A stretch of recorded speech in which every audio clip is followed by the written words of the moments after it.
Welcome. Thank you all for being here. We're here for CityLearn, our March CityLearn session focused on immigration system and enforcement and changes in the last year that have been quite substantial. We're going to start our evening just by introducing the three of us here who are representing the Community Services Department at City of Shoreline. My name is Mallory Van Abema, and I serve as the Community Opportunities Coordinator on that Community Services team. I use she, her pronouns, and this is a program that I get to be an active part of. Good evening, everyone. I'm Suni Tolton, she, her pronouns. I'm the Housing and Human Services Program Manager, and I'm also an immigrant, first generation.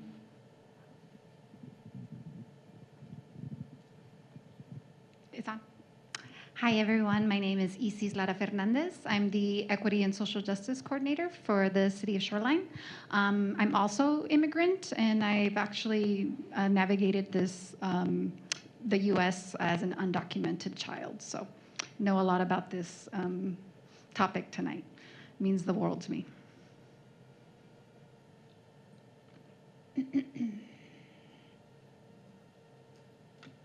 So here's our presentation overview for tonight. We did our welcome. Some of our logistics that we're going over is that you'll see in the back table, we've reserved it for our special guests to lay out some of their information and their resources, so feel free to go through that. Our business cards are also back there if you need to get a hold of us. And if you have questions for any portions of the Q&A, please feel free to fill out those note cards now. So don't hold back. We do want questions tonight. So tonight is a little special just because of the topic. Immigration is definitely a very large, systematic system. It's a huge, huge topic, right? And you need more than one discipline and several different fields to look at it, right? And tonight is sort of special because we have that, myself included. I am coming with a DEI lens, which is not allowed in this country currently. I'm coming with a DEI lens, and I'm coming with lived experience, as well as some folks here in the room. DEI is diversity, equity, and inclusion. Suni's over there. We have members of the crowd, the service providers online are also coming with that lens. My colleagues are from the human services field. They're also government officials. We're coming with that lens. We also have law enforcement, so that's a very different field and discipline of immigration. And then we have businesses. We also have mutual aid groups, right? And then what's very special about them is they're the ones that are looking at it from a saving our democracy lens. So tonight's topic, we're kind of coming at it from very multiple lenses because it's kind of important that we do so. So thanks for being here tonight. So our Shoreline Police Department will go first. Very excited about that. They have some new updates to give us. Our community organizations and our groups will go next. We'll have a panel up here. And then our council member, Adamasu, will give us some updates on Resolution 560. And then we'll close out. Sound good? Mm-hmm. Oh, one last thing. This is a little reminder that our Immigration 101 community workshop can be found on our diversity and inclusion webpage. It is, as of November 12th, 2025 updates. Immigration can change very fast during this administration, but you will find the most updated information at that webinar. It was led by a attorney, and so it will give you an overview of people who are trying to navigate the immigration system. Okay. We are going to transition now to our first presenters.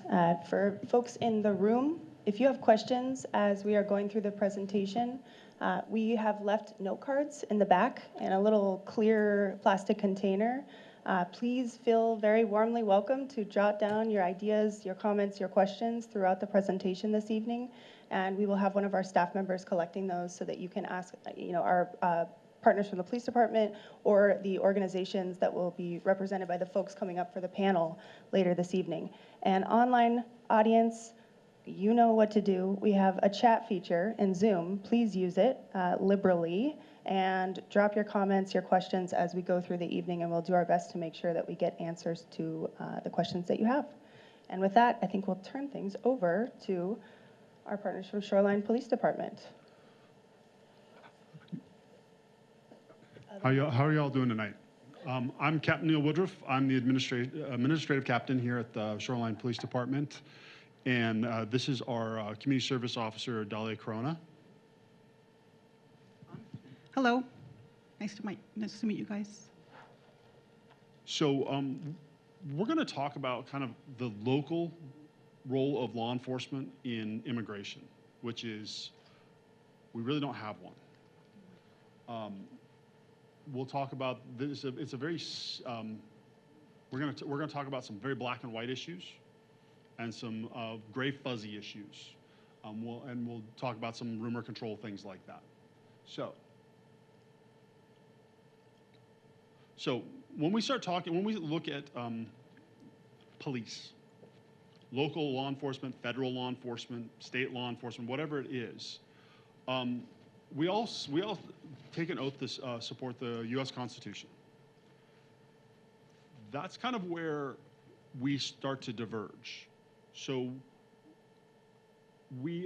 federal law enforcement works under specific, though they operate under the U.S. Constitution, but they have local, or they have U.S. codes and things like that to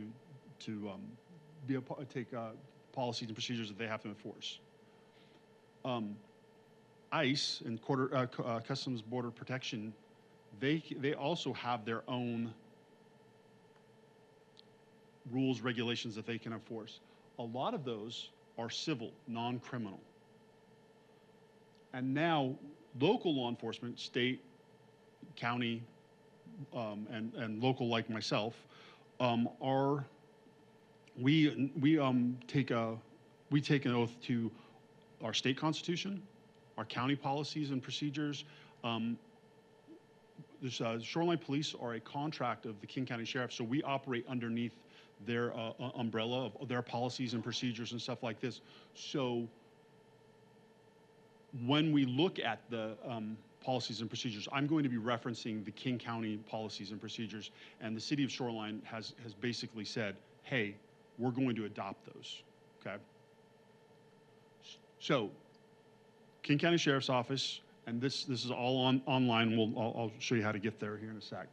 But we operate under state law, so the Keep Washington Working Act. We have the RCW, which is our rules codes of Washington, and then we have our King County Code, and that guides our policy of our GOM section, which is General Orders Manual, that says we don't assist in any kind of immigration enforcement at all. Our immigration stance is it is a civil matter. So we may have a civil unit, but that's just for the King County Superior Courts. A federal judge has to sign off, or even on ICE and Customs Borders, they can do administrative things, but that's their policies, procedures, and things like that. We do not cooperate as local law enforcement. We don't get notified when they're in the area operating, nothing like that. So when we're looking at this, we don't have, and we haven't had ever cooperated with local law enforcement, or not local law enforcement, Customs Border, due to any kind of immigration things. There's nothing more I can say on that. We also will not enter into any agreement that will put us into a into a place where we are enforcing those moments of where we have to ask you about your citizen. When we come to a call, if you call 911, we're not going to ask you about your citizenship. We're not going to where you were born. We're not going to ask. We're going to ask you, what happened to you? Why were you the victim? Those sorts of things.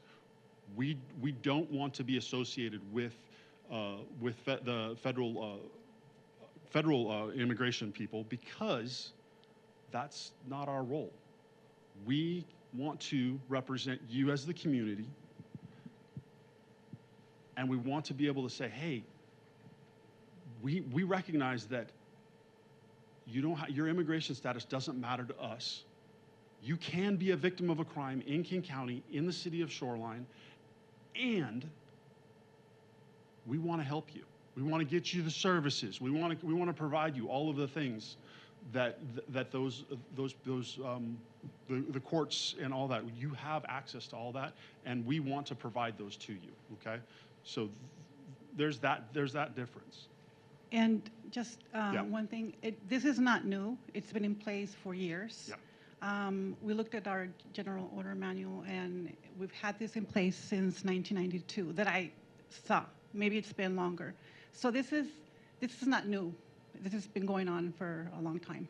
I've been with the city of Shoreline for 24 years, and I've worked with the Hispanic community, and I've seen the changes. I've seen the ups and downs and how it's shifted, and that's never been the case. A lot of people do offer that information to me because they trust that we are not affiliated with ICE. We never ask, but because people trust, they trust us, and it's relevant information sometimes to them, they'll share it. But, I mean, people can share whatever they want. So, but we never ask. So in this manual section, there's a lot of shall nots. And so shall means we can't do it. We will get in trouble if we do it. We risk our jobs if we do it. We took this out of the presentation because you wouldn't be able to read it up there. But if you need to access it, click on the King County Sheriff's Office public webpage. Click about the King County Sheriff's Office, go to the General Orders Manual, and look under our manual section 5.05.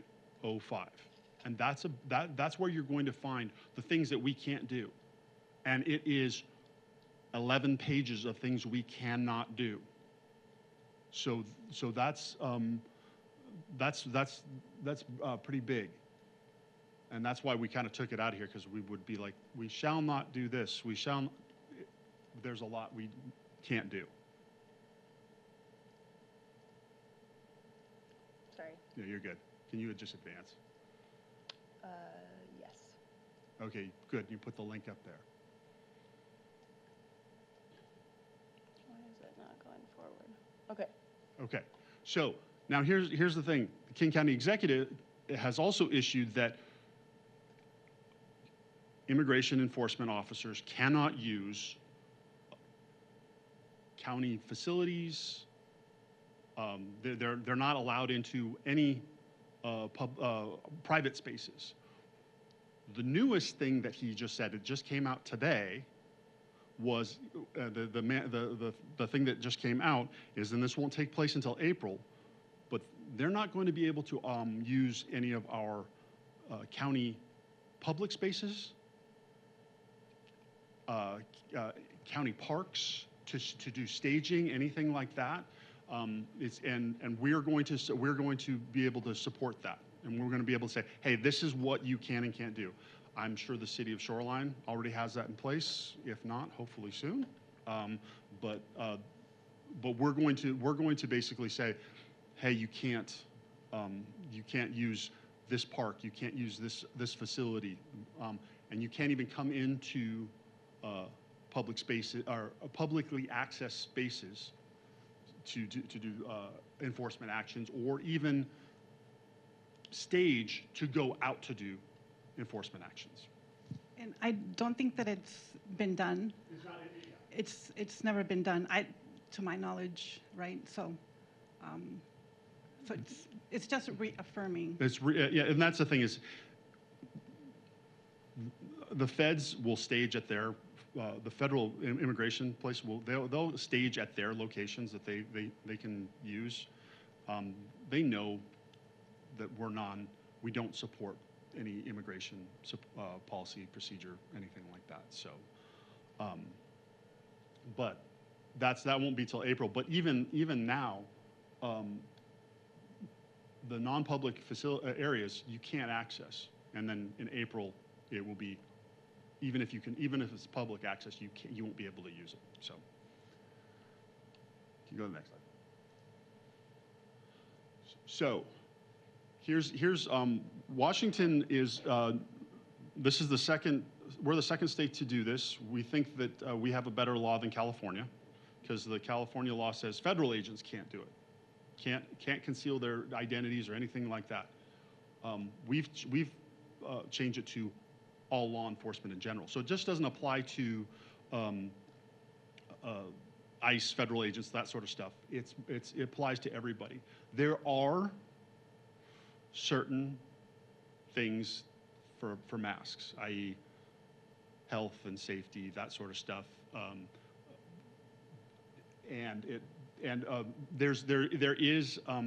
So we do operate with some undercover officers who don't want their identity to be known, but if they're actually trying to engage in law enforcement, they should be readily identified. So we try to hold those people back when we're doing search warrants or something along those lines, and then they'll be able to search the property without the scrutiny of them. But that's to protect their identity. But for the vast majority, and I'm talking 95, 99% of our law enforcement, they will not conceal their face or anything like that, unless, like health and safety, protective gear, that sort of stuff. But that's it. Anything else? Well, the problem with that is that when detectives or officers are dealing with high-profile cases or people, or violent individuals, or cartel-type investigations, that will expose the officers' identity or their faces. So that is a problem when officers or detectives are trying to enforce the law and keep the community safe, because now you can't do that. You can't wear a mask. So that really, it's supposed to keep the community safe from ICE, but it's really affecting your local law enforcement and how things are done and the safety of our officers and detectives. So yeah, so it affects us more than it helps law enforcement. Yeah, and there's a balance to that. So all the masks that you see they don't have their name tapes and stuff like that. That doesn't apply to normal operations for the King County Sheriff's Office, City of Shoreline, local law enforcement. Hopefully that will also remove the ability for them to conceal their identities. So roamer control. This is where we start getting into kind of the grayish area, murky kind of thing. I can't say never in any of these statements, but ICE, any law enforcement official, they take an oath to uphold the Constitution. They need a search warrant. They need some sort of warrant. They should not force their way into any private space, and now any publicly owned space by the King County Sheriff's Office or the King County, hopefully City of Shoreline, also. But they shouldn't, and this is a constitutional violation. If they do force their way in without a warrant, that's a constitutional violation. Here's the one problem. Who's investigating these things? Well, we have an internal investigations. We have civilian oversight in King County, so we just don't do that. ICE and CBP, they have a different way to do this, and right now, we don't know how it's going. So, because they're investigating their own force, that sort of stuff. So that's the issue there. If you call 911, you're saying, hey, listen, I see people that are abducting this person. They don't have any readily identifiable things on. They don't have any identification or anything like that. We will. You want the police to come investigate. We'll come out and we'll if under specific circumstances, like, hey, they're not wearing name tapes, they're not wearing things that are readily identifying themselves as law enforcement. We will come out, verify who they are. If they are not law enforcement, that we're taking a different story. Now if they're not a federal law enforcement, but if they are, we have to allow them to do their job. We can't interfere with their job. That's part of our mandate. We don't interfere. That being said, we also don't participate. They don't let us know if they're in the area. They have never let us know that they're in the area. A lot of the information that we get is secondhand through the community, the councils, the leadership, whatever it is. That's how we get most of the things on, and so, but we won't interfere with their duties. We will ensure that they are, but I will ask this question. How many of you want local law enforcement, the idea, have them, hey, we're going to stand by to assure the peace? I don't want to be associated with, because this is why. If I'm standing next to a federal agent who's enforcing these civil things, what does that look like? Does that look like I'm helping? They've got police on the back. I've got police on the back.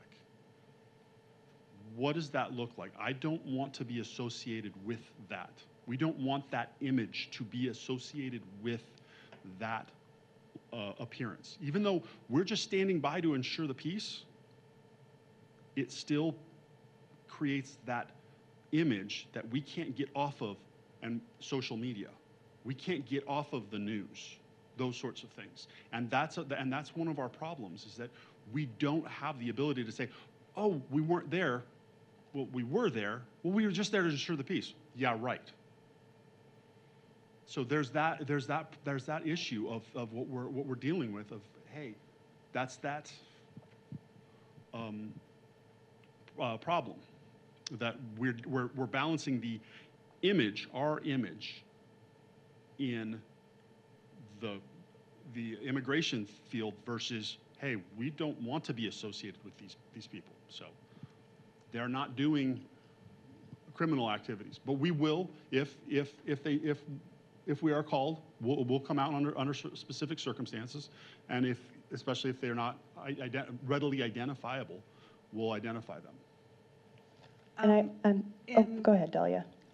And that's true for any type of call. If somebody comes to your door and you don't know if they're a law enforcement officer, you can always call 911 and ask, there's somebody at my door. So under that same scenario, you could call to verify that they are legitimate ICE, if you wanted to call and help verify that.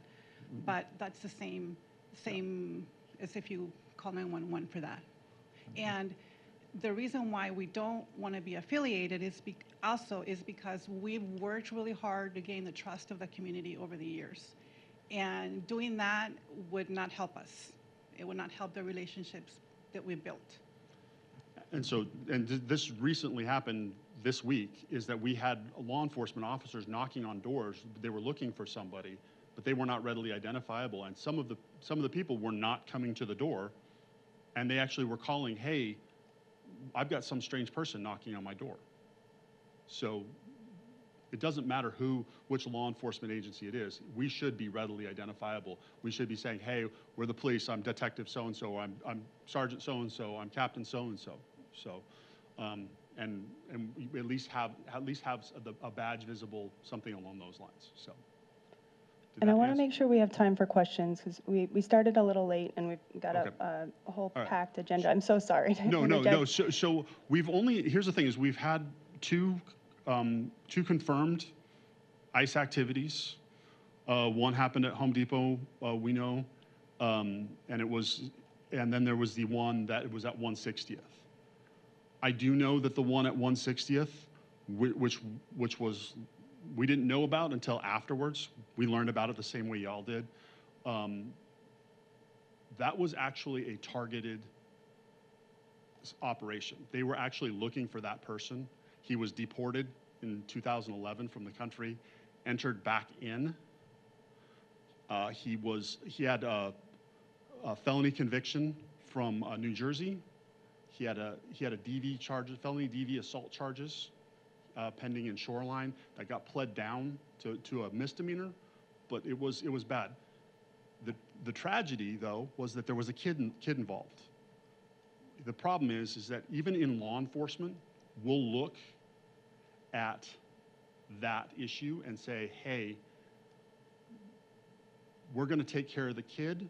Sorry this happened to you. I know you're scared, all of those sorts of things, but we want to make sure that that kid is taken care of.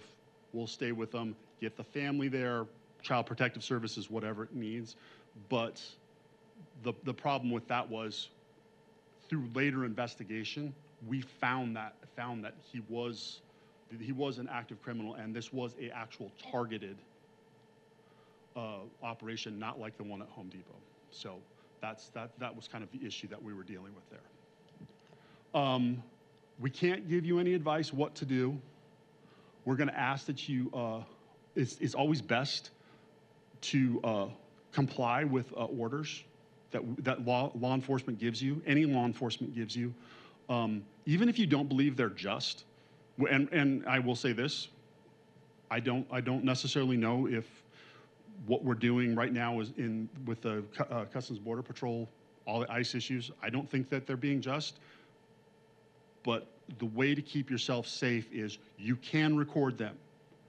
You can stand there and be a witness and observe what's actually happening. We would encourage that. We would ask you to stay back. Don't get in their way. Keep yourself safe. Keep your loved ones safe. Keep the person who is in that way, or is getting taken into custody. Let them know that you're there. But what happens is they tend to rush through things, and bad things happen. And that's where, like Minnesota stuff, where people get shot and killed. But that was, and I wish that that didn't happen, but unfortunately it did. But you can, it's not against the law to film, so you just need to stay out of the way. And you can always complain, file lawsuits, always do that after the fact. But you're putting yourself at risk, and you're putting others at risk if you stand in the way. So, next. So arrest versus detention. We've got to have probable cause to arrest you. Probable cause means you definitely committed the crime. That's an arrest. We can talk to you. And do an investigation. That's a detention. But just because you're being detained does not mean you're automatically going to jail. It doesn't mean you're under arrest, anything like that. Okay, it's just detained for an investigation. Federal agents, however, have to have either a signed warrant by a judicial or federal judge, but they can also do these things called administrative warrants, where they look up their records and say, you're here illegally, you're here illegally, and I'm going to air quote illegally, and they can do that. We just can't.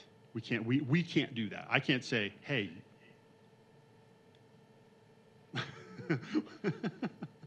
I can't go up to somebody and say, you did this, and I don't have any proof. I've got to have proof. I've got to have articulable circumstances that I've observed or somebody else has observed, and that it's it's an actual criminal offense. So.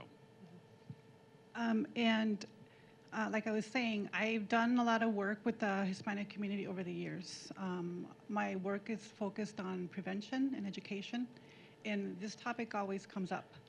And so I always discuss, ICE is another law enforcement agency, just like Seattle and just like any other, except obviously they're federal. But when this comes up, my suggestion's always been, you know, if they ask your name, give your name. That's all that you can do. If you don't want to talk or answer questions, you don't have to. You can talk to your lawyer or anything like that if you want to know more about how to conduct a potential detention or arrest. But I think that the best thing to handle things is respectfully, and because ICE is going to continue to do their job. Regardless of what we do in the community, they're going to continue. And so I know that there are organizations out there that are helping or trying to help get the word out and prevent a lot of these arrests. But I think we can, I don't know if we have time about, to talk about, well, I think we'll continue. Because there's questions, right? Yeah, we have a lot of questions, and I want to make sure that we can cover as many as possible. In the chat, Desiree has presented a lot of questions from the community. Given the recent state law, the change on face coverings, masks, if you see ICE agents wearing masks, is that an arrestable offense, or has that been determined by KCSO? That has not been determined yet, no. Okay. It's brand new. And there's going to probably be legal challenges to it, so we have to wait. But hopefully the law enforcement agencies will comply.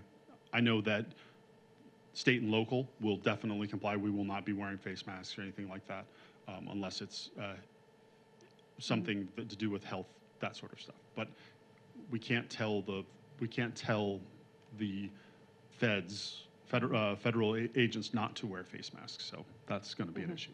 Okay. If someone calls the Shoreline Police Department to an ICE abduction and then ICE staff are observed breaking the law, would they be arrested, or would the law be enforced? I know that's conditional probably on what the law is. I don't know. So ICE custody, any immigration, it's not. They have their role to play in whether we like it or not. They have their role to play. Abduction is being taken unlawfully. They believe that they're taking them lawfully. Again, that is a thought process of whether or not you believe it's true. And so we wouldn't consider that an abduction. We would consider that, hey, they're taking them lawfully. We would not interfere. Can we explain what an abduction is? So basically, an abduction is when you take somebody unlawfully.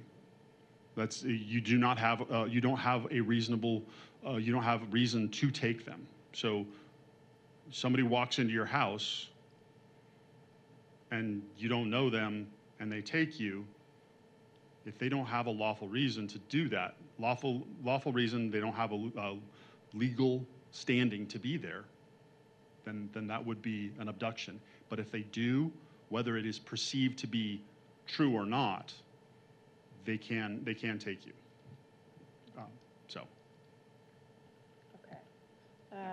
Okay. There are a lot of questions, and I know we're not going to be able to get to all of them in the chat, and so we will absolutely continue this conversation in either a future CityLearn event. There are a lot of blurred lines right now, yes. And that is the reality that I think a lot of people are existing within. There is a yes or no question that I would love to pose to you all. Will you, as Shoreline police officers, identify yourselves accurately as police officers with Shoreline PD to people who are in like rapid responder roles, bystanders, if you are asked, if you are ICE? Like, will you distinguish that you are not ICE agents? Absolutely. That's Okay. not a yes or no, that is an absolute. We will always identify ourselves, and actually that's the first thing we always get out. I'm Captain Neil Woodruff with the Shoreline Police Department. And if it's and if they ask, are you with immigration, we will say absolutely not. Okay. Well. That goes for every officer in the city of Shoreline. Okay. So And that works in the definitive city of Shoreline. Okay. Okay, we are going to move forward. I want to thank you so much, Captain Woodruff. I want to thank you, CSO Dahlia. Appreciate you both being here. I want to welcome up my colleagues, Suni Tolton and Isis Lara Fernandez, and our panelists for this evening, one of which is joining us online. I'm going to bring her up so we can see her. But we have three panelists who can speak with personal experience to some of the specific instances that Captain Woodruff was mentioning around ICE enforcement and Shoreline. Oh, we're getting an echo.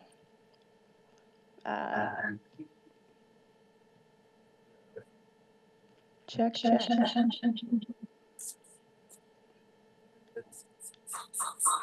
Chris, are you logged in?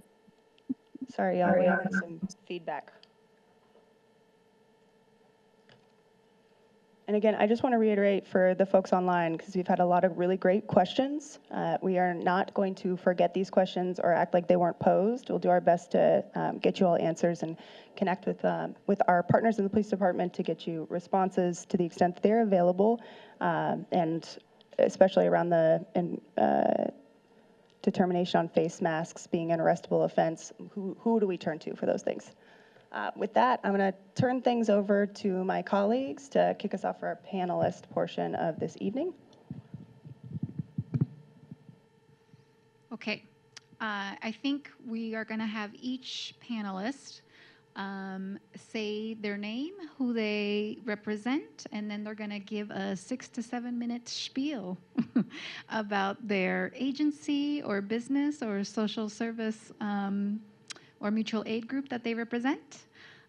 So bear with us. And I'm going to hand it over to Chris first, who's this gentleman in the bright orange shirt. So just a comment. Yes.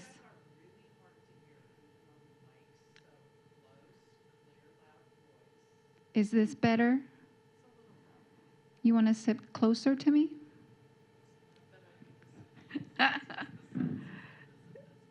Is this better? Okay. So close to the mic. Okay, great. Let me know if this is close enough. Can you hear me okay in the back? I have no idea if people at home can hear, but I'll trust Mallory to advise me. My name is Chris McGargy, and I have been a Shoreline resident for 24 years. By profession, I am a nonprofit fundraiser, and my work has always been focused on organizations that either serve people living on the margins in Latin America or serving the Latino immigrant community here locally. For the past 14 months, though, my time has been primarily dedicated to volunteer service in support of our immigrant neighbors, and that has included a few different activities. One is doing accompaniment work, so accompanying immigrant community members to high-stakes immigration appointments like ICE check-ins or court hearings or biometrics checks or ankle and wrist monitoring checks. I've also been doing asylum seeker support, helping community members apply for asylum. I've been doing rapid response work to help keep community members safe and respected in the midst of increased immigration enforcement. And then lastly, I've been doing Adopt-A-Corner work through the National Day Laborer Organizing Network, also known as NDLON for the initials, NDLON. And that's what I'm here representing this evening, is my Adopt-A-Corner work with NDLON, the makers of this very bright orange shirt. The Adopt-A-Corner movement, just to give you a little brief, this is my brief spiel, as EC said, just about what does this mean. The Adopt-A-Corner movement, it was launched by NDLON last summer in response to ICE raids that took place in Home Depot parking lots in Los Angeles. The movement is a call for neighbors throughout the country to organize hyper-locally and to adopt their local informal day laborer hiring sites. And these sites occur in a lot of contexts, but the primary place they occur, these day laborer hiring corners, is in Home Depot parking lots especially. And the immigrant community members who gather at these day labor corners are particularly vulnerable to ICE enforcement. Homeland Security officials have specifically called out Home Depot parking lots as priority targets for ICE enforcement, given how easy it is for them to swoop up large numbers of people to help them meet deportation quotas through raids at these locations.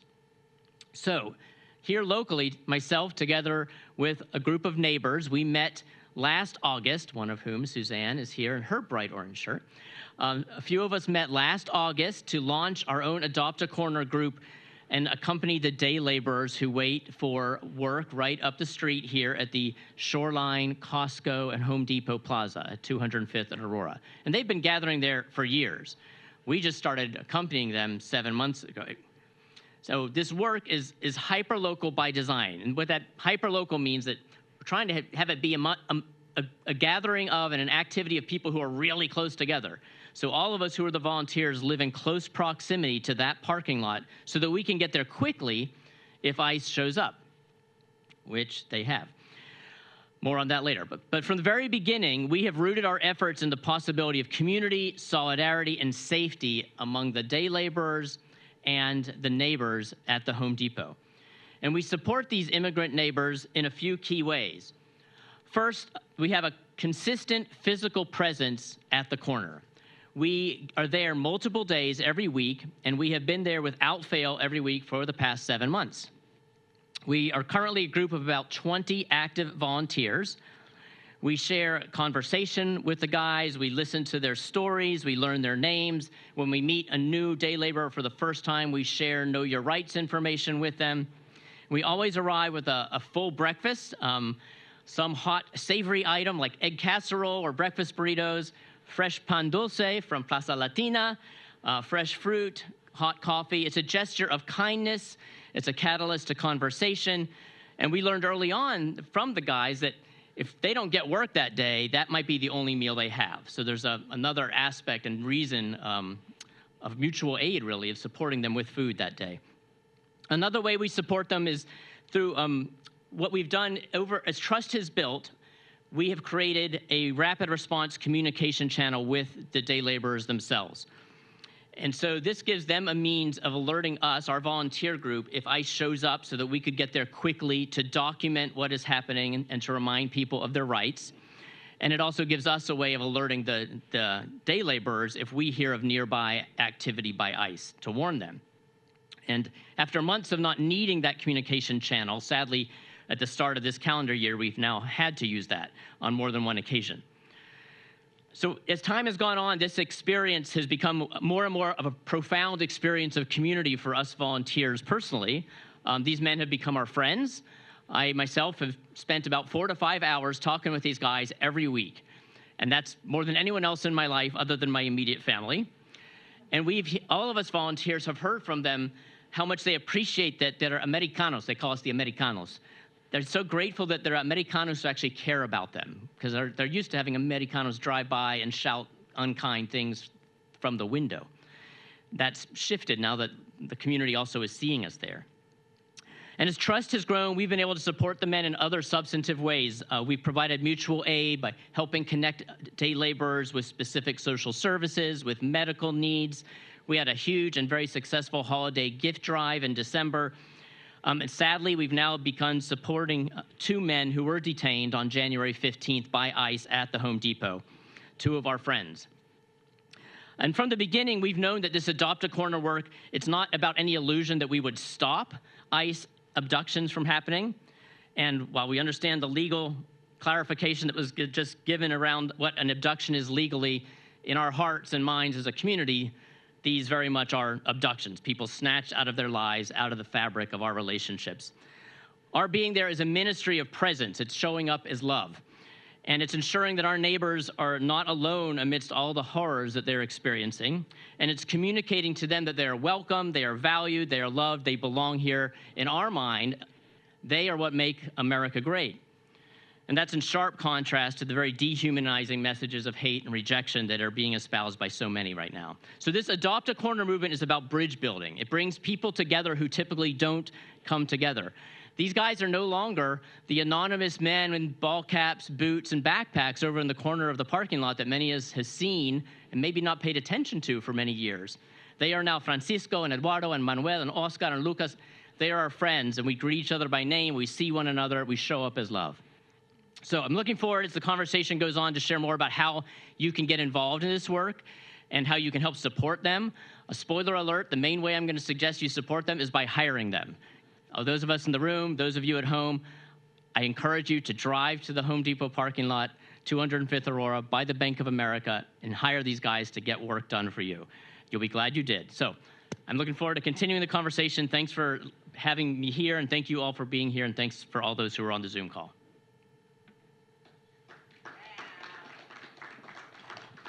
Thank you, Chris. Next, we have Veronica Castañeda. She is the owner of El Cubano. Hello, my name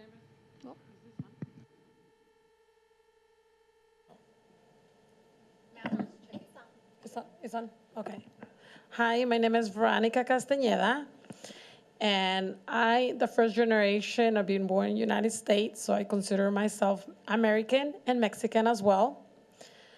So I have a company named Vero Gomez Group LLC, and that's including 3 business. I started my business in 2014 with a little taco truck. I was parked in Everett, 112, and we started, me and my husband, with nothing, and we had 7 kids by that time. Well, 6, and 1 was coming, so we already had 6, and we had 1 more coming, so we had a total of 7 kids. 4 of them work with us. 3 of them, they work making houses. They work on construction. And so anyway, so I have a taqueria in Ballard, El Taco Loco, and then I have Daddy Tacos in Cuban in U District, and I have El Cubano here in Shoreline. I took over, a Cuban guy built El Cubano 5 years ago, 6 years ago. So I took over a couple years ago. So I took over the restaurant and I took over the employees as well.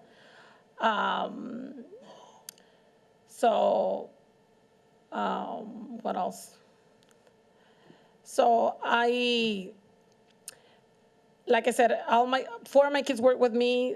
So I have some employees, and I don't treat my employees like my employees. I really treat my employees like my family, because we are as a family. Like if I have to move, people around, they're always willing to help me anywhere. I lost one of my employees, or one of my kids, I will say. And it was very hard for me to lose him. I've been struggling right now. This is the second week that I put one of my restaurants on the market for sale because I don't have enough help. I needed to spend 7 weeks in El Cubano because that place is busy. And like I said, I have three restaurants, and I have to be all over the place. And I try to take Sundays off because my 11-year-old needs me. And we get involved with church. We volunteer. We try to help the community. So me being busy Monday through Saturday, I still have to be busy on Sundays to help and work on my community and teach something to my kids to go to church. So I've been struggling. So I hope I can bless someone with a restaurant in your district. So that's all I can do. I lost one of my best employees. I never had complained about anything. Like if I needed to go to El Taco Loco, if I needed to go to Daddy Tacos, I knew El Cubano had a good employee. So I just found out he had criminal record. I didn't know because, like I said, when I took over El Cubano, I didn't ask if he had criminal record. The only thing that I knew it was he was a great worker, and that's what it mattered for me. So after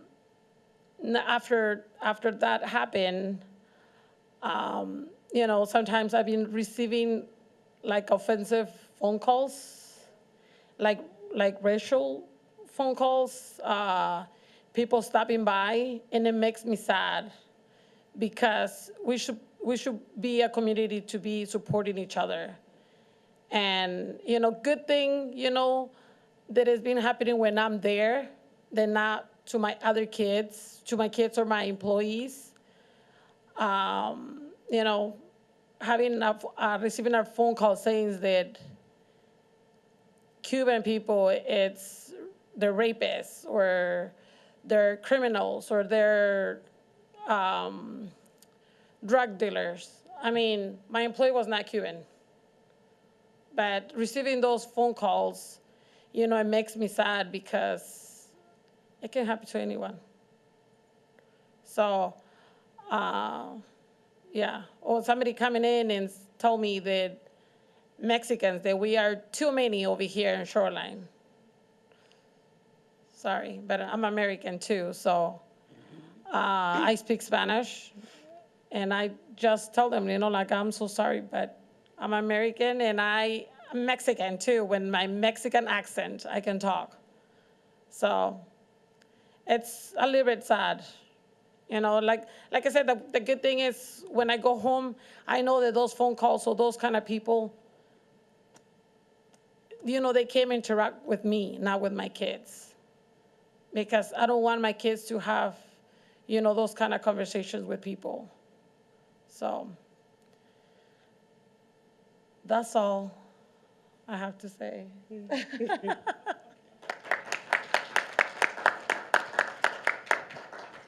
Thank you, Veronica. Yes. Okay, we're going online.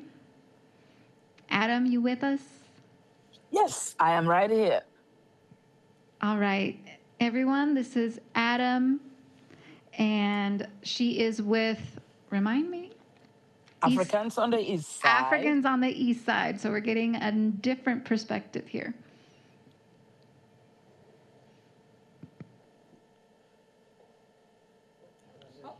Uh-oh, we can't hear you. Sorry, I couldn't be with you all in person. I was in a training today, train the trainer with Weissner.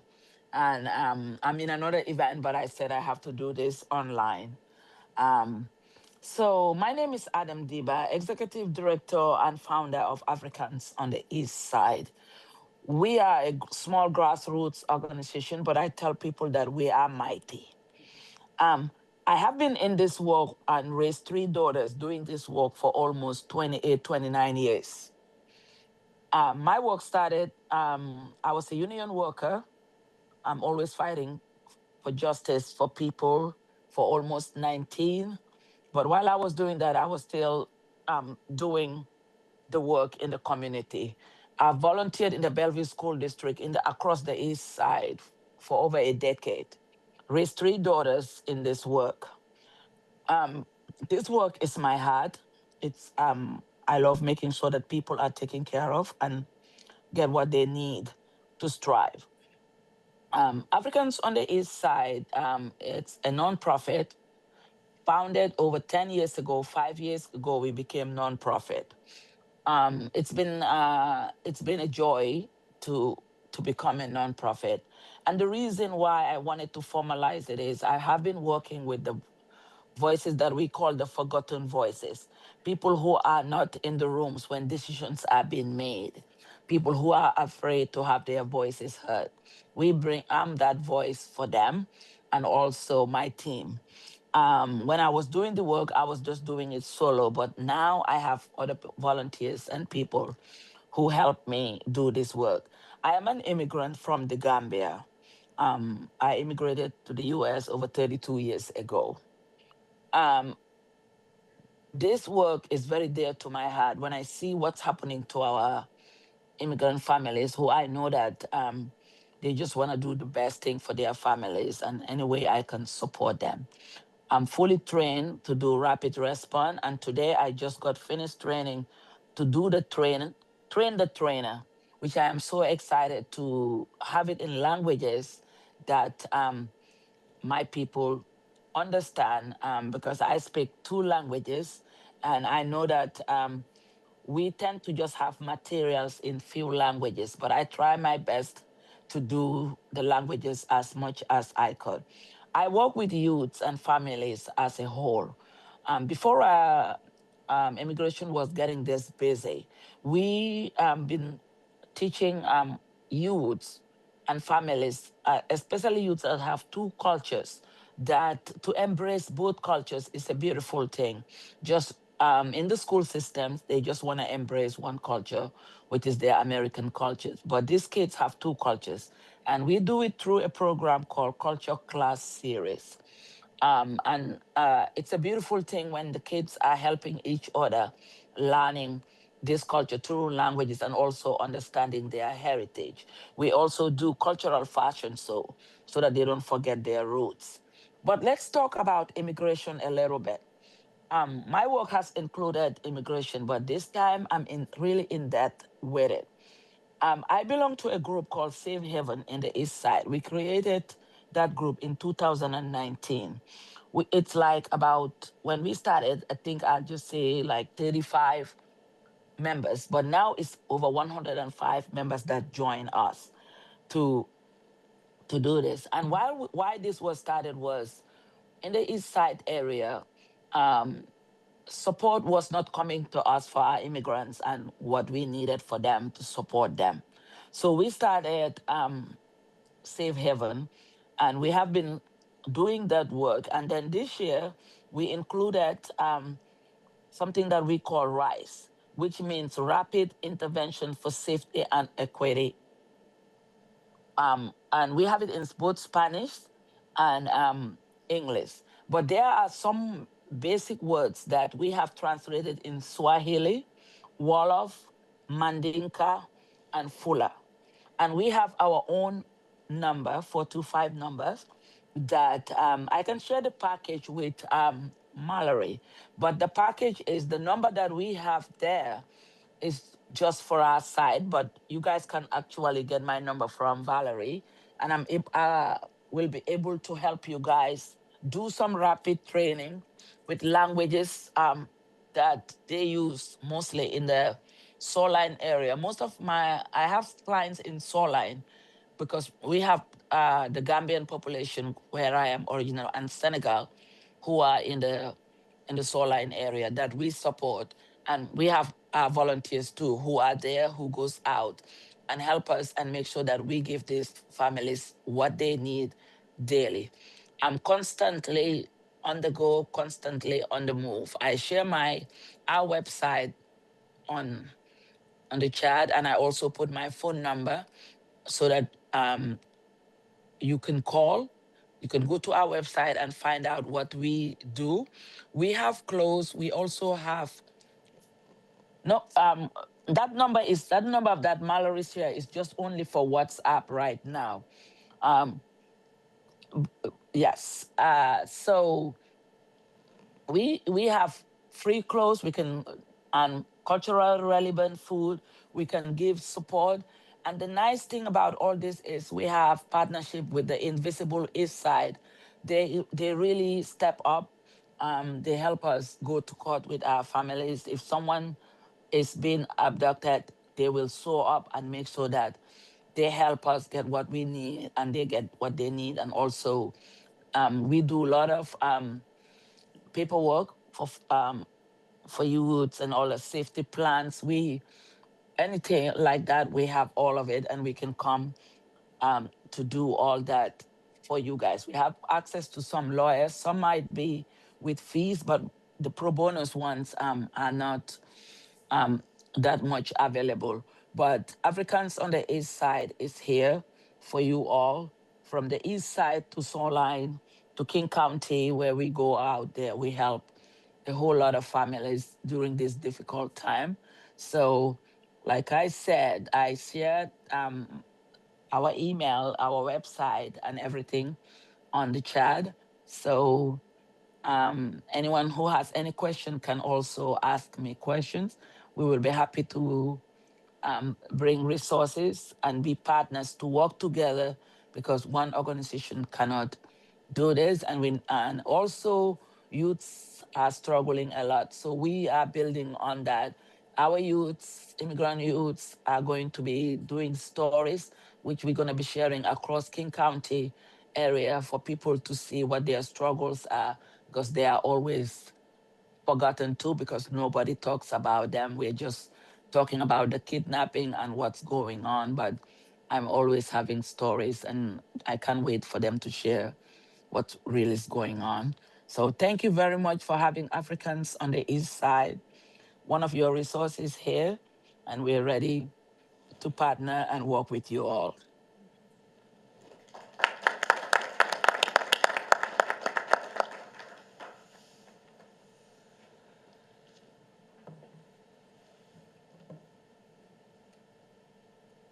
That's me, right? Yes. Okay. Last but not least, Last but not least, she came with her own slideshow. I apparently I did. I also just lost my notes.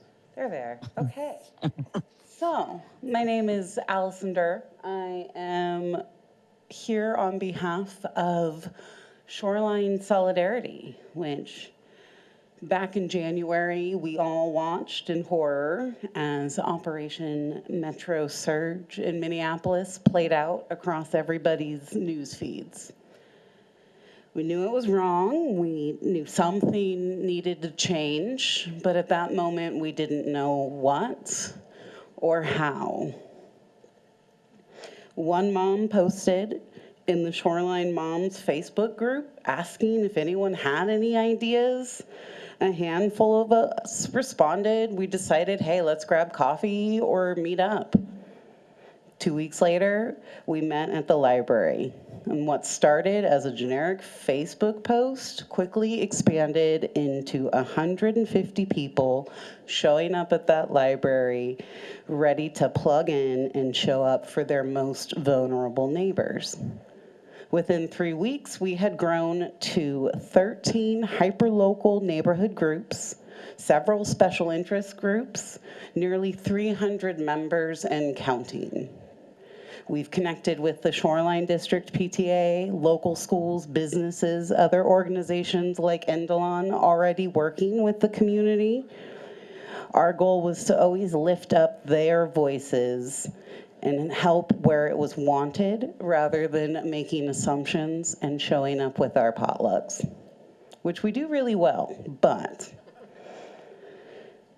after speaking with some family advocates from bilingual schools, we had found that many families had already gone completely underground.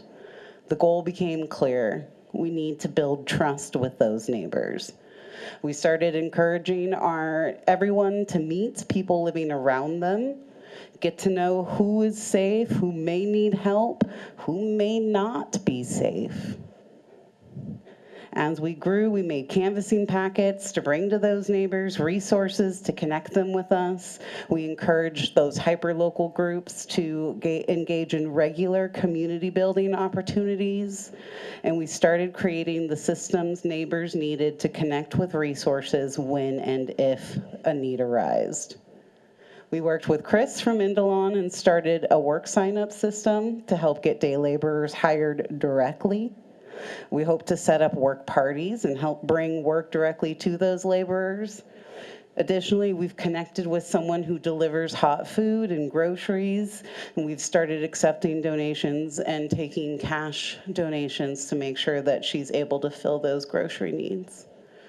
Group members started the We Feed Us group, which adopts little free pantries and keeps them filled. They also have scheduled a work party with Chris's guys in April to build 3 new little free pantries, working to not only fill in a gap in food security, but it's also already been adopted by 3 separate churches. And it provided work for 2 of our local laborers. Our advocacy group worked with Fortify Washington to get Resolution 560 passed with City Council last month. Several groups are working with their schools to create safety systems to ensure all families feel safe getting to and from school. At our last meeting, a group member even started a book club so we can all unlearn bad habits and relearn how to heal the community together. It's all been organic, and it's just a group of community members wanting to ensure that anyone and everyone in Shoreline feels safe, knows where to go if they don't feel safe, regardless of how they got there. Yeah, I just kind of skipped the slides, sorry. Is that no? I think we have time for our agenda questions, yeah? I wanted to just ask the panelists real quick before we lose time. What are some of the biggest challenges that you're seeing as a social service provider, a business owner, or a person standing next to our day laborers? Just quickly chime in on that. Is it fear? Is it addressing their needs? What are you seeing? I think fears. In the mic. Oh, fears.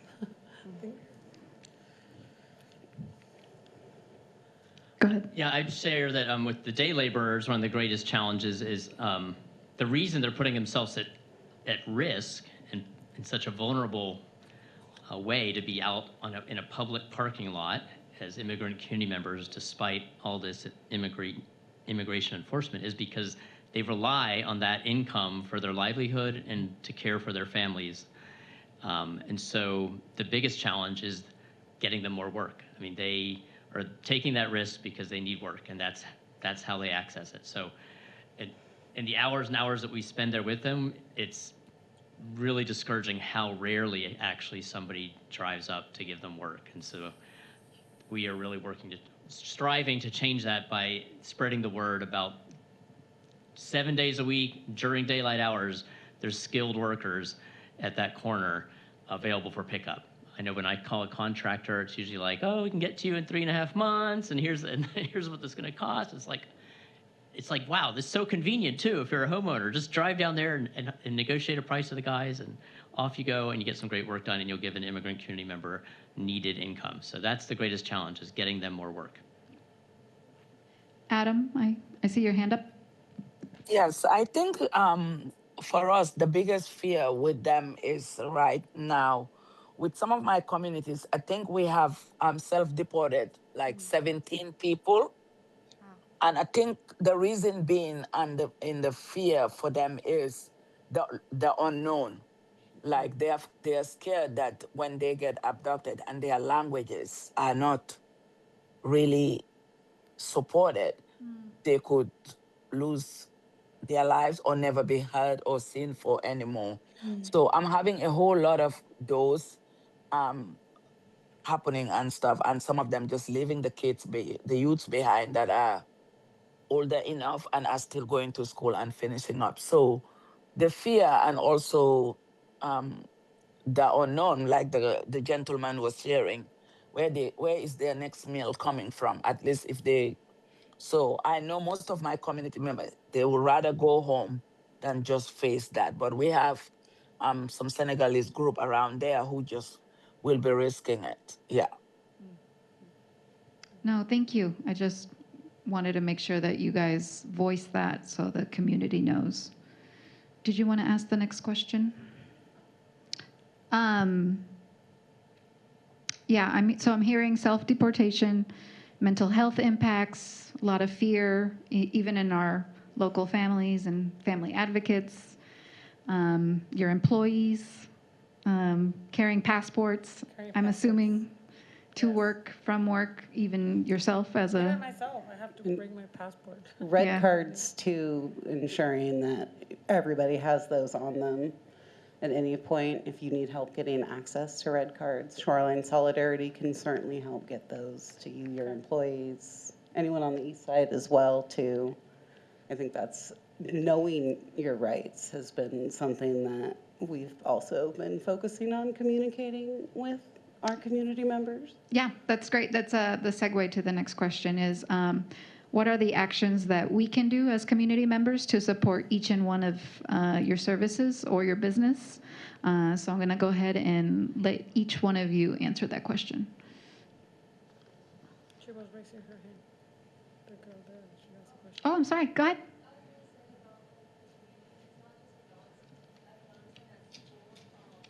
One second. Like, at schools, we had a safety talk, and a lot of the students seemed very worried about their, like their parents. Like a lot of them, like have a lot of fear in them. Like they don't feel safe coming to school. I've seen a lot of people like not even like have, ¿cómo se dice ganas? Sí, en inglés. Like, do you know what the word ganas is? Yeah, they don't feel motivated for school anymore. We had like, well, in our Latino club, we've had like discourses, but a lot of them just feel powerless in like what's happening right now. Like, I have an example. I have a friend. When we had the talk, she felt a lot of fear for her mom. A lot of us feel a lot of fear for our parents because we don't know what's gonna happen. Yeah. Thank you so much. That was so brave. Yes. I give you a word of wisdom. I want to reiterate that was a youth in City Hall. How old are you? 16, and she wanted to vocalize that it's not just adults who are having fear; it's the youth for themselves and for their family members as well. Thank you, Adam. Go ahead. So as a youth, you guys can reach out. We have some amazing youth groups, mixed all of them, and we can. If you want us to form also a youth group for you guys, we can create one in the Shoreline area, and we will support you. Did you hear that? She wants to support you creating a youth group if you wanted it. Thank you. Okay, go ahead. For each provider or business, go ahead and let us know how we can support you. And then we're going to go ahead and move on to Councilmember Adamasu and questions, of course. I have been told to defer to the community. So I'll let Chris has the direct line, or you guys go first. I'm emotional already, so I think I don't want to talk anymore. But listening to her, I lost one of my employees, and I will come home tired. And one time, one night, I went on Facebook and I saw, on Facebook, I'm part of the Madres Mexicanas. And I was like reading some messages from people saying that they had fear to go to the grocery store. They had fear to take their kids to the doctor. And I don't have time. And I sent a message to the lady that she posted on Facebook and saying, I don't have time, but I'm willing to go get your groceries. I don't care how tired I am, but I'm willing to do that. And then she replied back and she said, my husband haven't worked for 3 weeks because we have fear. And I feel bad. Yeah. And I was talking to my kids and we never saw this coming, because, she was brave to make a comment on Facebook saying that she had fear. She said, my baby has been with temperature for 2 days, but I don't know if I'm safe to go to the ER. So listening to the police officer, it make me, I remember when I was chatting with this lady. I didn't know her because she put private on her name, so I didn't know this lady. So I told her, if you need help, I can go with you to the ER, or I can go buy your groceries. It's okay. Yeah, it's sad, my oldest boy is 30, so he's the only one that I talk to about immigration because he's more mature. Because, when everything about immigration, my 11-year-old, she will come home and ask me, if we're going to be okay? Because we're Mexicans, are we going to be? She doesn't know. She doesn't know that we're Mexicans, but we have documents to stay in the United States. So she doesn't know. So one day I have to sit down and talk to her about, we're safe. If something happened, we were able to stay in the United States because we're American as well. So, yeah. She's talking about, friends. It makes me very emotional because I'm not the only one. Everybody is. They can lose their friends. They can lose tíos, tías, abuelos, parents. So, yeah, sorry. Yeah, I mean, that's a lot of what we had been hearing when we were speaking with like our advocates and asking what Shoreline Solidarity should be doing, is that fear echoed and families have gone underground. So filling those little pantries that you drive by on your way home, making sure the food banks are well stocked, get trained through WASN or Endelon on accompaniment procedures. Right now, I believe, Chris, correct me if I'm wrong, but accompaniment is only available for court-related matters. So there still is not a service for doctor's appointments, but be that gap, fill in that gap. Well, I'll just add that, first of all, I guess I'd just say do something. There's so many different actions. Figure out what works for you in your life and do something to stand with our immigrant neighbors. For people who have privilege, I encourage all of us who have privilege and safety to use that privilege and safety to stand with, protect, lift up the voices, do direct service for those who are literally going underground out of fear. In terms of the work specifically of the Adopt a Corner group at the Shoreline Home Depot parking lot, as I mentioned before, I encourage you to consider hiring the men there. And we can help facilitate that process and answer questions about how that works, if you like. I think Mallory put in the chat just some information about Adopt a Corner, but I'm going to mention, I'll just verbally say, we have an email address that it's simply shoreline.ndlon@gmail.com. So shoreline.ndlon@gmail.com. Feel free to reach out to us there in regard to help with hiring workers. Also, though, if you're interested in joining us and volunteering, there is a link to a Mobilize page. I think that maybe Mallory had that link. It's already gone up in the chat. But if you can't find it, you can also just email that address I just gave you. So those are two concrete ways. Hire the workers or actually join us in volunteering for a shift on a regular basis and accompanying them and building community with them. For And Africans on the east side, we would love to take volunteers. We want people to come volunteer and learn about what we are doing. I'm very particular about this work because families really trust. But if you come to volunteer and earn their trust, it's going to be the most rewarding thing that you can ever do. We also look for donation because sometimes we are paying for some people who needs to have their immigration like citizenship. We have 5 now that I have to take care of so that they can have their citizenship done with a lawyer. Before it was easier when all this were not happening, but now you have to get a lawyer involved. So, but my main thing is just volunteer and be that voice for your community, and then we can continue building on that, and also be that strength that your neighbor needs to see you, and you will see the reward. And also, like Mallory was putting on the chat, try and do rapid response training. And like I said, we just finished doing the train to trainer. If you want to gather a group and ask us to come and do the training, I will come out and do it myself and bring some resources. But thank you for having us today. And to the youth again, if you guys need me, just let us know. I work with youths for decades, and that's one of my passion. So thank you. Thank you, Adam. Did you hear that? You're going to have to leave your contact info. Okay, up next, to close us out, we're going to hold off on questions for the panelists, right? Mallory?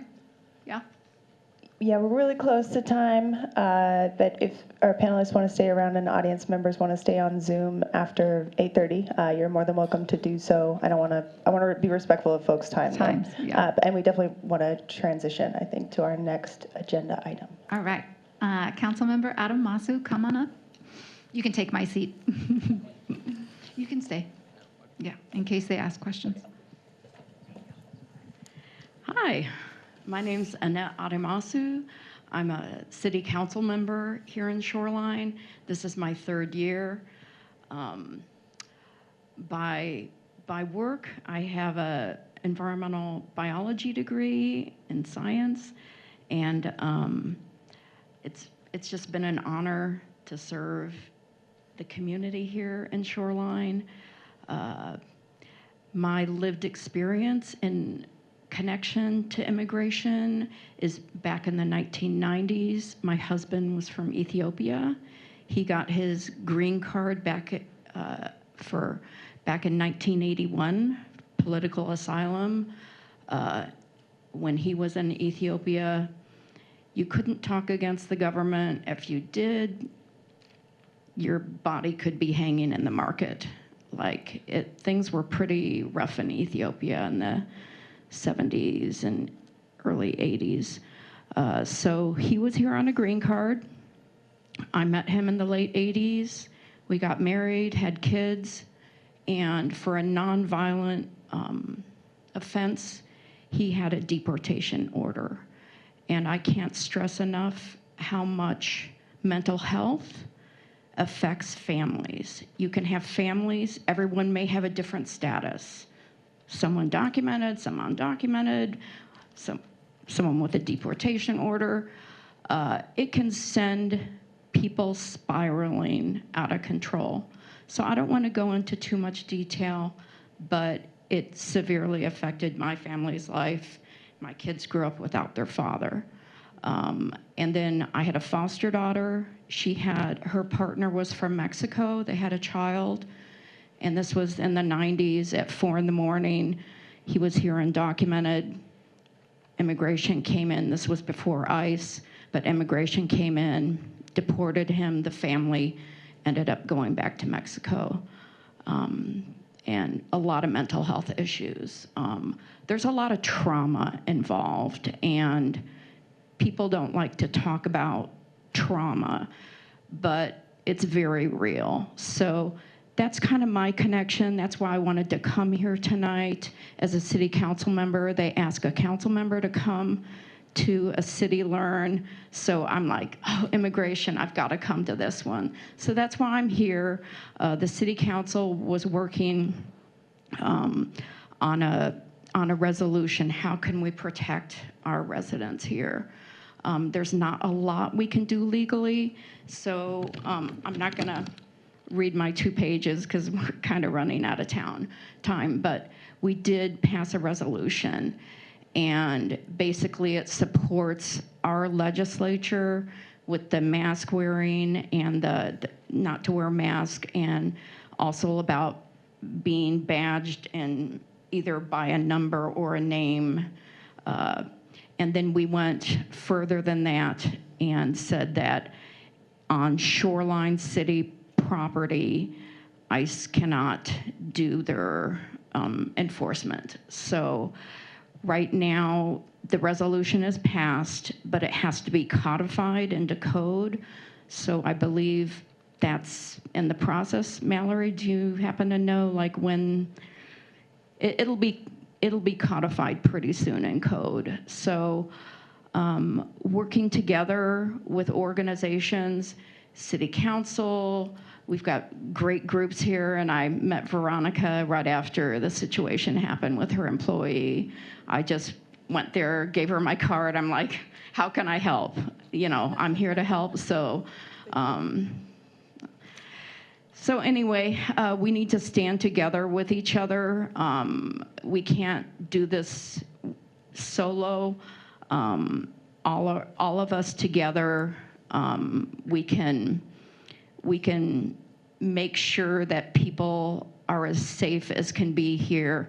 And I really believe that if we do see ICE agents acting unlawfully. We need to keep things de-escalated, keep things calm, keep that love, keep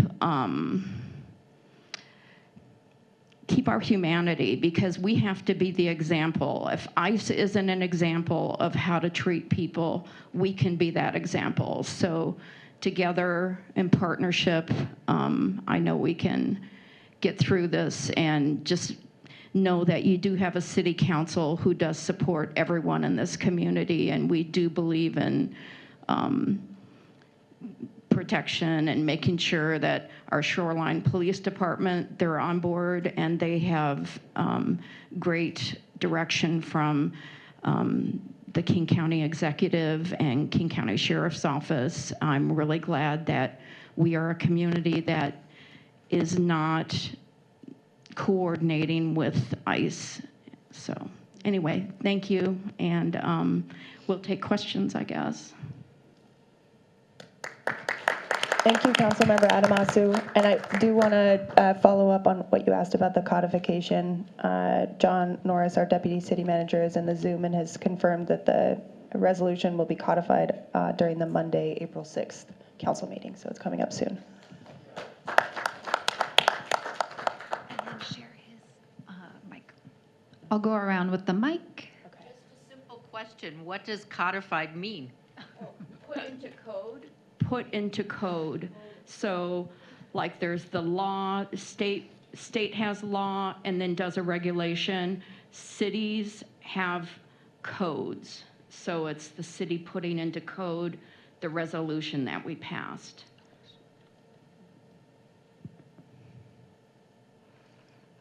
Questions in the chat, Mallory? Not at this time. Do you want to go back to any questions for the law enforcement officers, actually? Or any questions here in the room? Oh, yes, we have hands. Hold on. Okay, hold on. Thank you. I'm Arso from West Papa Campaign.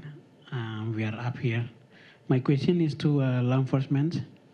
How many law enforcement that doesn't have a badge number, like Secret Service, out there beside the ICE? So all law enforcement in the state of Washington have a badge number. We are required to give it to you if you ask for it. I mean, how many are on Secret Service? Like how many different type? That's out of my scope. We don't, like I said, they don't communicate with us, and we don't know their regulations. So that's an issue that we're facing right now. So sorry, I can't answer that better. Thank you. But Shoreline Police will identify themselves and give you the badge number if asked.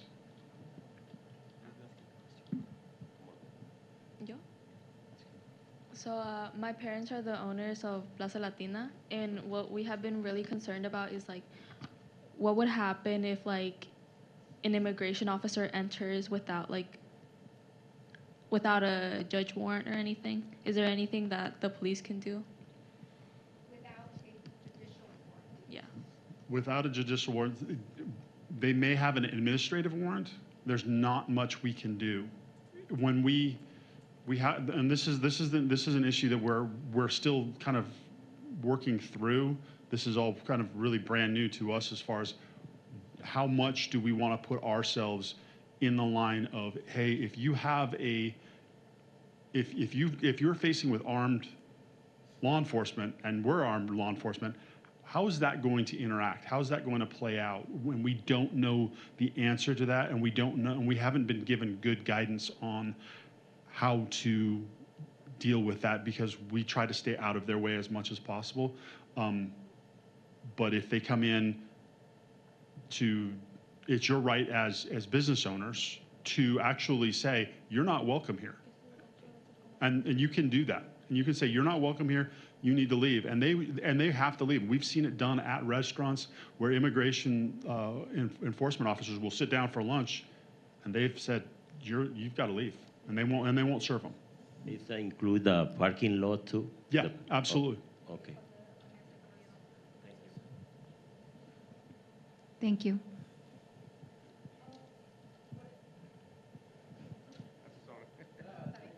What if they refuse to leave, like no matter how much we tell them to like leave? That you can call us and we can try to de-escalate that situation. So we will show up to try to de-escalate. Hey, they're asking you to leave. You need to leave, and you need to give us a lawful reason why you refuse to leave. And so but they will have to leave if you ask. And so we can actually show up and try to mitigate that.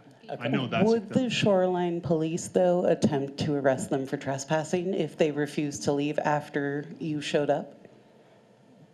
That's where we get into a sticky situation again. Armed officers, that sort of stuff. We would probably say, hey, we need you to leave, and hopefully that they respect that we're police officers and we're trying to respect the community. But we have not seen this yet. This example has never happened.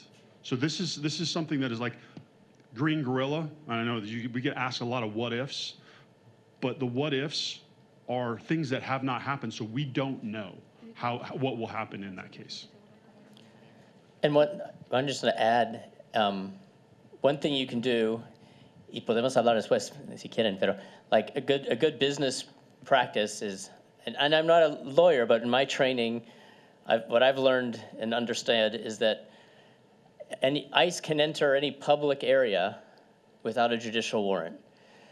And a public area is any area that a customer too could enter. So my understanding is that your parking lot and the store itself, it's a bit of a gray area and doesn't necessarily require a judicial warrant. Perhaps you could say, we've refused the right to serve you, but I think it would be pretty tricky to enforce them coming into an area that's public because it's available to customers as well.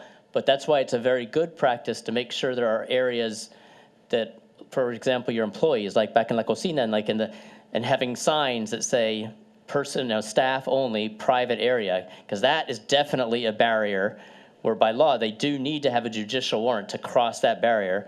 So if an employee is at risk or a customer is at risk, to welcome them back into that area, and then they can't cross that barrier. And the other thing to keep in mind is they pretty much never have judicial warrants.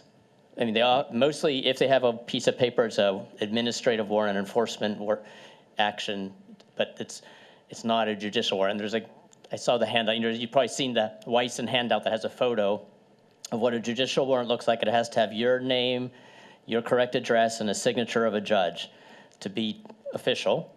And usually they don't even have that anyway. But that's what they would need to cross into a private area. So it's a good practice. I haven't noticed, but I'd recommend if you put those signs up in the private areas, very clearly marked, staff only, private area, do not enter, as a boundary.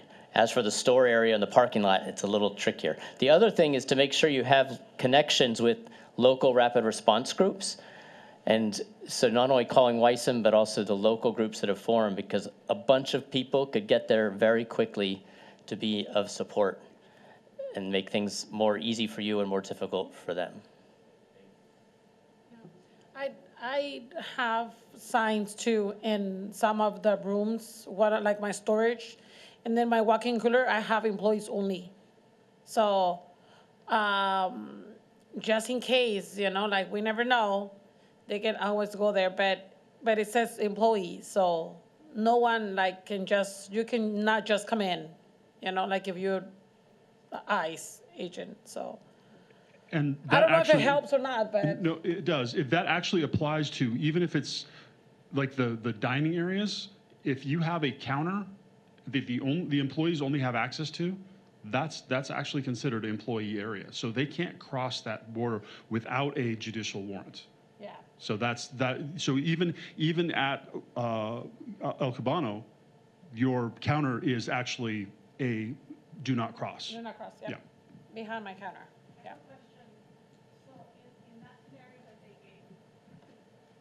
In that scenario that they gave, what would be your support? For her. Oh. What does the support look like? For Your community, if you respond, Yeah. what is your support? Your rapid response group? Yes. What does that look like? So our rapid response has been trained on legal observation and will show up just to ensure that everybody's constitutional rights are being followed, or there is accountability there via documentation. We also then have mutual aid connections that will come in and make sure that whoever was abducted is connected with legal assistance, mutual aid as far as like food and helping with like rent assistance, stuff like that. We have connections with the hyper-local neighborhood groups through most of North Seattle up to even Everett and Snohomish County. And so able to sort of cast a wide net to find support for family members possibly left behind in that instance, as well as making sure that you're connected to some of WASON's legal assistance programs, attorneys, stuff like that. Yes, it's the same. It's the same as us here. We will make sure you got the things that you need. But the main thing that I always tell people, always who has a business, for now, if they're there or they're not there, have a no trespassing sign up. I know they don't follow through with that, but we can also support you and guide you. But also always get hold of Weissner, and they'll always have someone come out and help you guys figure it out. If car or anything is involved, we can also find resources of people who can take care of that. But ICE don't follow laws, and they feel like they are untouchable. So just protecting yourself and having someone there by your side, videotaping, recording, and holding them accountable for anything that they are doing that's unlawful is always the key of just getting us close by. I have to leave you guys. Thank you very much for having me. Thank you, Adam. We appreciate you. Yes. Yeah, thank you. I'm sorry, I'll try to make it quick. I was wondering, with everything that's happening like in Chicago and Minnesota, that do you guys, from like a city council perspective and even from a police department perspective, talk to those cities? Because we're seeing, like talking to the Minneapolis police, also talking to the Chicago police and the those local governments to kind of just get ideas and tactics on how to handle things. It's a great question.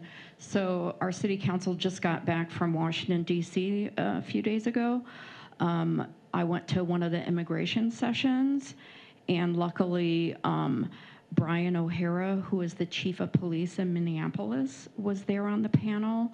So he spoke to us for about 15 minutes and went through what him and his department went through, you know, responding to 911 calls, just everything that we saw for 12 weeks. He's like, we were under siege for 12 weeks. So it was every 24/7 for 12 weeks. He had 600 people in the city as police officers, and ICE had 3,000 descend upon the cities. So he said it was a lot of chaos. There was, on the federal side, when they would go to respond to something and ask who's in charge, there didn't seem to be a chain of command that the ICE agents on the ground, they were kind of floundering, it sounded like. So it was really good to hear him speak. It was, I spoke with Captain Woodruff earlier tonight, and I said, if ICE really brings a lot here into our community, I would suggest, you know, getting a Zoom call or something and talk to Minneapolis, because they have some experience with what happens. So yeah, thank you for that question. Yeah. And I will say this: we are going to act. I'm going to relay this to the chief, that message to the chief, as far as this is something we need to act, because I do know that President Trump wants to target the West Coast. So I think that's something that we need to be prepared for. So. It doesn't matter what your status is. I'm an American citizen. I'm carrying my passport when I'm by myself with my children. So we're a mixed race family. My husband's white. I have a lot of privilege in that because he's, you know, he's my husband. But like I do get scared, like because they're racially profiling. They're detaining U.S. citizens, and it kind of scares me that like, okay, well, if they grab me, like, what? I don't know. It's very scary. I really appreciate everything that you guys were saying, but it kind of in my head was like, oh, well, I guess the police can't do anything if I get detained or my children get detained. That's what it sounds like. Okay. Yeah, it feels that way, doesn't it? Yeah. And it is a very racialized, from a racialized system. Yeah.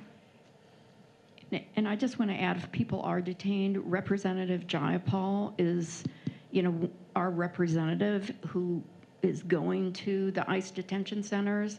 And, you know, I'm willing to, if somebody here or, you know, in our community gets detained, I'm willing to go to Representative Jayapal and take our community situation up the chain. So.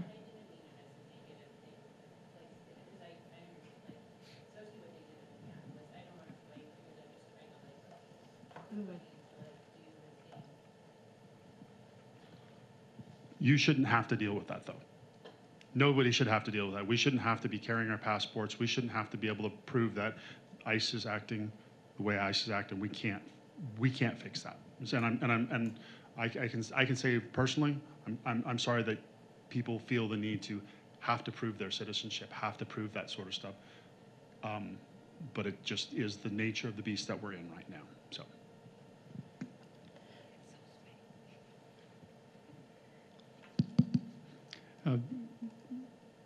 We had some discussion about public spaces and private spaces.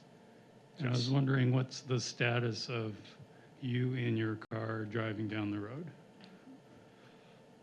That's technically a private space. The courts have ruled that that is a private space. You can't search that. But if you have a police officer behind you, any law enforcement officer, and you see the red lights, you are required to stop. Right. So in the scenarios that you do get pulled over or boxed in, like what I've heard, the people that come and bang on your window don't have identification and they're masked. Exactly. What rights do you have in that situation to?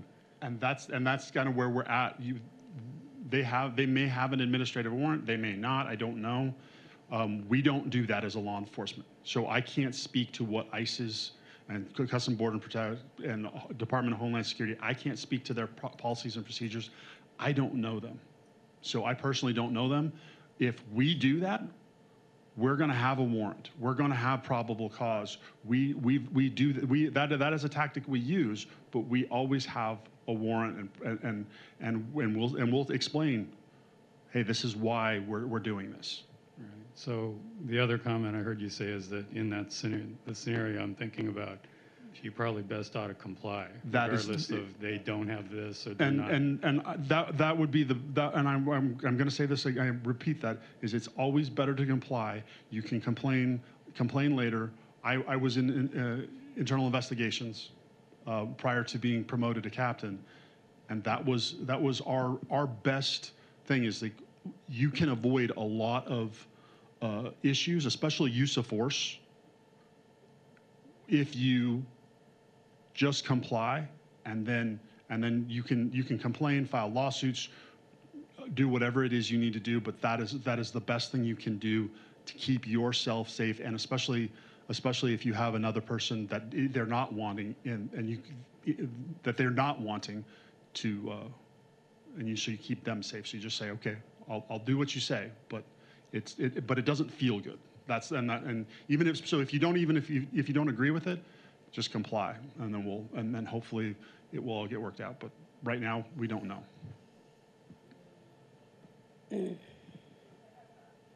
one last question right here on this side. And then Dahlia has a comment, it looks like. So I see what you're saying. Is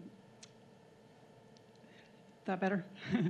So I talked to a lot of people from the community, and people share a lot about what's happened to their family member, their loved one, their friend, and I will say that 100% of the time, when someone has been arrested by ICE, it's because either they had a criminal background, they overstayed their visas, they committed some crime that prevents them from getting an immigration benefit. So I've never talked to anybody that was just arrested out of the blue, walking down the street. I have a real ID. I don't carry my passport, but I have a real ID. So I'm really against the fear that's been instilled in our communities, because I really feel for our children, the trauma. But I think a lot of that is coming from social media and from friends, family members. Like the example that somebody was saying, they didn't want to go to the grocery store.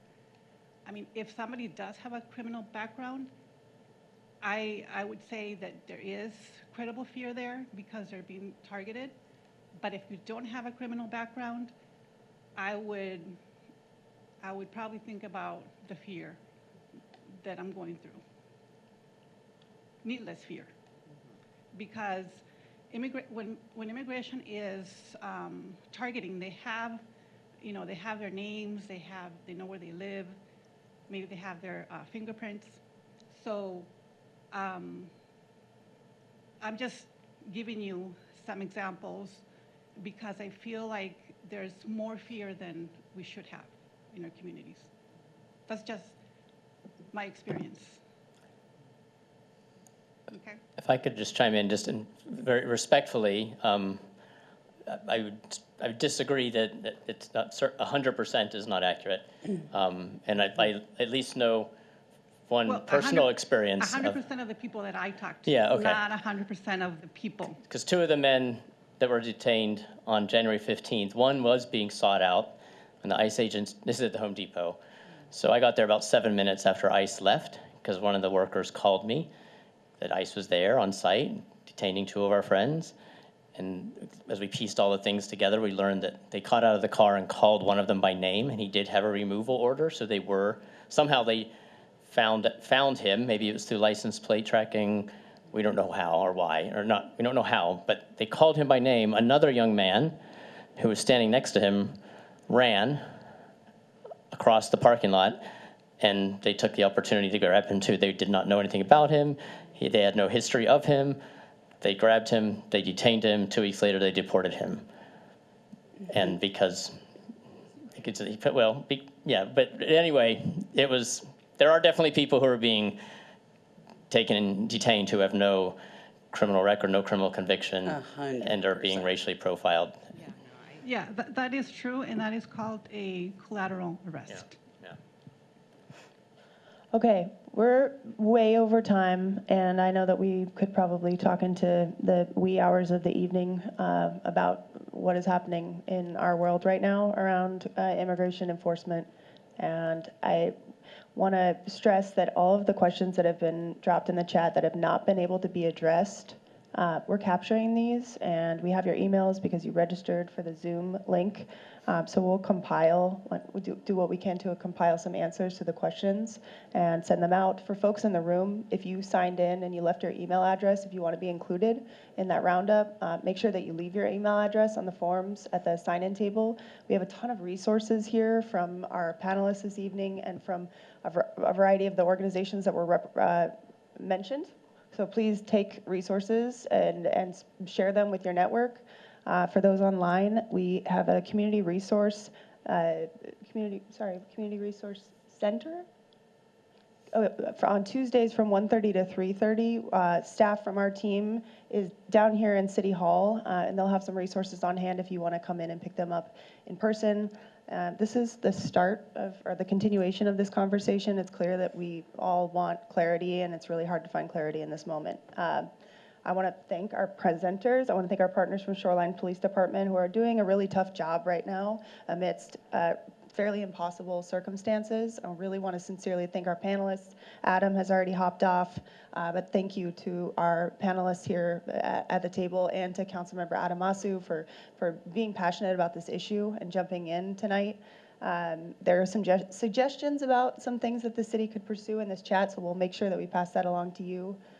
And thank you to the folks in the audience here in person and online for caring about our neighbors and how we can support them. And we want to do better. So we appreciate you all being here. We're going to close it out for tonight because we're almost 30 minutes over. So with that, goodbye.